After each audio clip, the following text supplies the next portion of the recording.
Good morning, Monday morning. Hope you're all doing well this morning. Getting used to the time change. My body's still adapting to the time change. I'm waking up earlier than I want to. So I am been up longer than normal yet this morning. So glad to start this. I've been waiting around kind of. Daryl and Suzanne, good morning to you. Jim and Kathy. Sonia Jordan, welcome. Good morning, everyone, on this Monday morning. Did I already say the date? November 8th. Debbie King, good morning. Janisa, good morning. Welcome, everyone. We're continuing our study in Ecclesiastes today. Sally Crocker, good morning. In my translation, which is the English ESV, English Standard Version, Carmen Lego, good morning. Sierra Para, good morning to you. Is Josh with you, Sierra, enjoying his cup of morning coffee? So we're in Ecclesiastes, and the writer of Ecclesiastes, which we're calling Solomon, he calls himself the preacher. Other translations call him the teacher. And so he is, if it is Solomon, you know, has the corner on the market in wisdom. And he is conducting experiments in his experience and wisdom to discern what, if anything, is to be gained in life. What is the gain of wisdom? What is the gain of folly? What is the gain of toil? What is the gain of achievement? And his measuring standard is something that you can put in the bank. He uses an accounting term, the term gain. Now, not in a literal bank, but the bank of your life. That you can, I'm going to do this, and it's going to bring me lasting contentment that I can kind of store away in the bank and draw from in the days ahead. And contentment is the goal of his life. So he's going to do all these good things. He's going to do fun things. He's going to do crazy things, and he's measuring it all. Does any of these things achieve the standard of lasting contentment? And so today, our studies in Ecclesiastes turn us to chapter 2 and verse 12 through 17 specifically.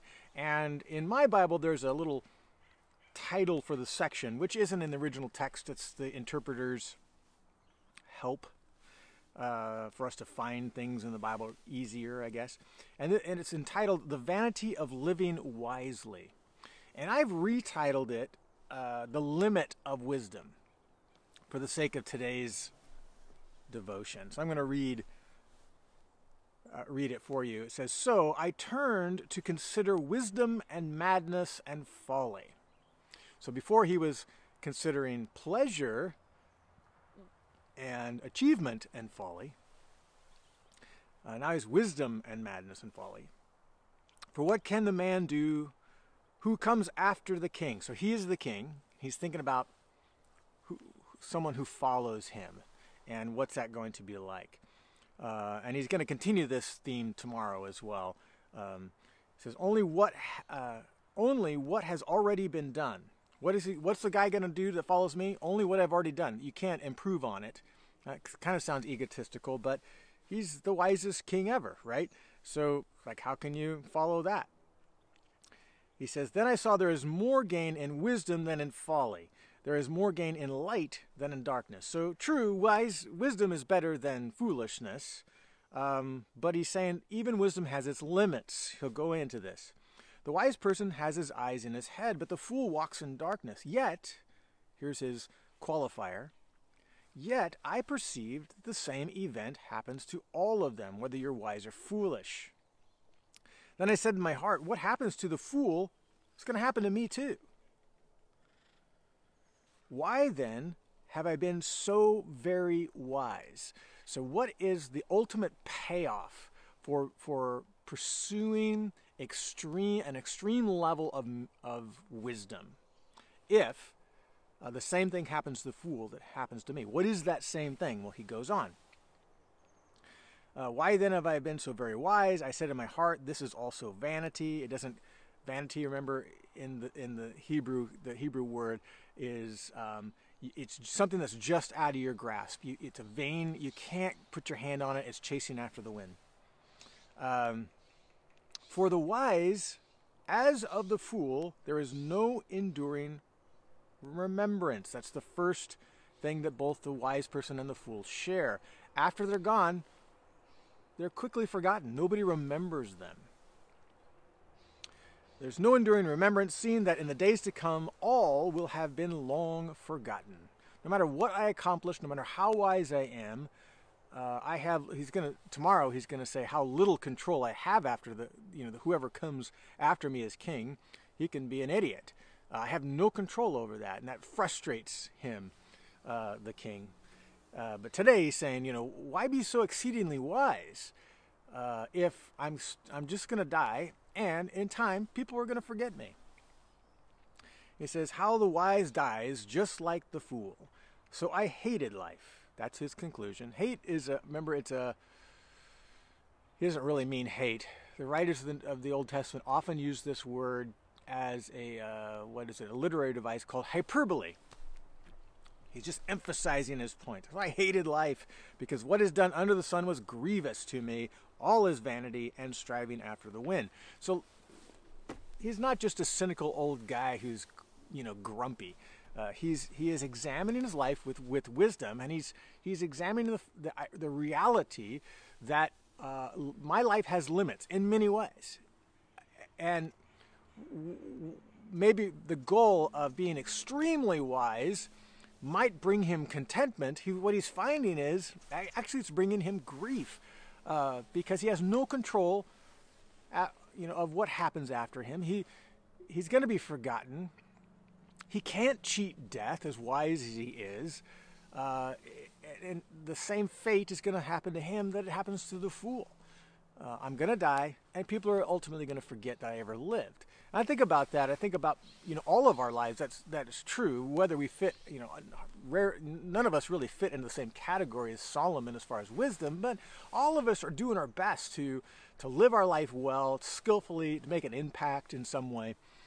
And the reality is, when we're gone, people will pretty much forget us. I think about my own grandparents, and I've recently done some study in the trades that my grandfathers in particular, had pursued in their life, just to try to put myself in their shoes. I did it maybe a month ago.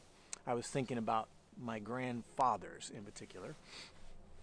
And as much as I tried to research their occupations and so on, I found it was pretty limiting to really understand their experience, their contribution. I did gain more insight into their life, but I found it was limiting. I still, as much as I was trying to recall memories of my childhood and my interactions with them, what their life must have been like, and so on, it was limited. It was by far limited compared to the experience of my current life and the people that are a part of that and the things that I'm doing and so on. It's a whole different level. Or the people that are living in my life who contribute to my well-being because of the good relationship we have and friendships that I enjoy.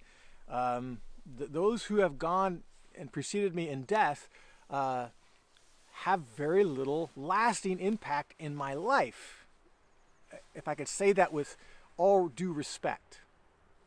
Whereas the people who are living right now, they have a lot greater impact in my life, and vice versa, my impact in theirs. So what Solomon, I think, is getting at is recognizing that we're trying to live life well and with great skill. Skill is another word for wisdom of the Old Testament, to live life skillfully. And he is saying that no matter how wise you get, you still have to recognize there are limitations, and there's diminishing returns.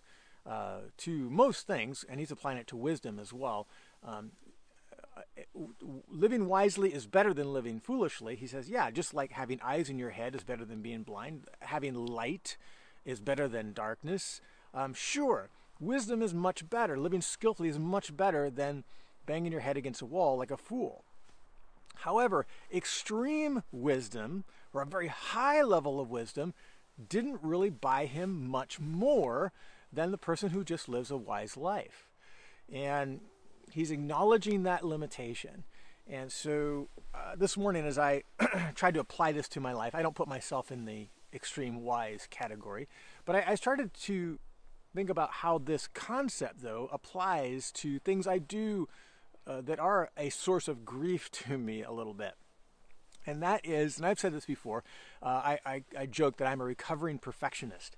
And one of the things I've realized about my tendency toward perfectionism is that, obviously that is an example of an extreme standard. And that produces grief because you'll never attain the standard.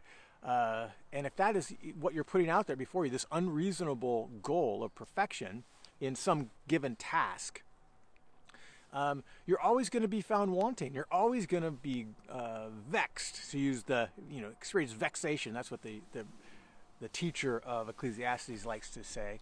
You're going to experience grief, and I do. And I have to acknowledge my limits to say it's unreasonable to expect perfection. Enjoy normal. Just enjoy the fact that we all have limits, that we're going to fail, that God can meet us right there in that space.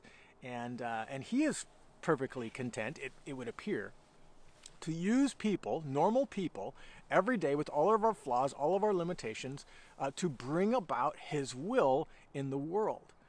And so if the goal is contentment, extreme skills, extreme wisdom doesn't achieve it any better than a normal sense of wisdom. And so that's kind of my takeaway today, is kind of give myself a break. I do this regularly. I have to do this regularly because I have this pronation towards perfectionism, to having an unachievably high standard for yourself, which always leaves you beating yourself up at some level. So I have to recognize that that's not a wise thought pattern. It's going to lead to grief. And so I always have to come back to accepting my limits. I'm a human being. And so the more I can do that, and the more I bring God into that space to fill my heart and because that idea somehow points to a wound, a brokenness in me that God continually wants to move into and speak truth to heal, to comfort, so that I can achieve the goal of contentment for today. And so that is the lesson of Ecclesiastes for today. Is there some area of your life that you have an unreasonably high standard for yourself, for your marriage, for your parenting, for a goal that you've had to set aside for a period of time because of life circumstances that were outside of your control? Learn to, what Ecclesiastes is teaching us is we must accept our limits.